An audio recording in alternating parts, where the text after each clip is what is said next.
News Overload. Hi guys for today's video, gusto ko i-share sa inyo dahil na-inspired talaga ako ni Diwata. Kasi guys, hindi talaga ito usual na nangyayari sa mga buhay ng mga mahirap na katulad natin guys. Bihira lang talaga na nakakatupad ng ating mga pangarap dahil yung iba natin ng mga kapatid minsan wala na ng pag-asa. Kaya ito siya guys, hindi talaga siya nag-stop na mangarap. Lahat din try niya para sa kaiangat ng kanyang buhay. Kaya guys, panoorin yung mga video niya. Inspiring at nakaka-motivate sa mga nawala na ng pag-asa.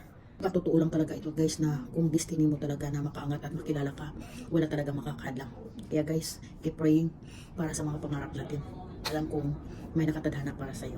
Kaya keep praying and be determined lang sa mga pangarap mo.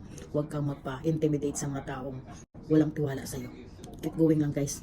Kaya mo yan. Kaya natin to. Tala, panoorin na natin ang part ng story ni Diwata. Guys, gusto ko lang i-promote ang aking bagong product para sa hindi nakakaalam. May product na din tayo ngayon. Ayan ha, Diwata Kasaba Chips. May mga flavor tayo, may barbecue flavor. At siyempre meron din tayong cheese flavor. Tapos meron tayong tatlong klase. At siyempre yung huli meron tayong sour and cream onion flavor. So ayan po, Kasaba Chips po ang tawag dito.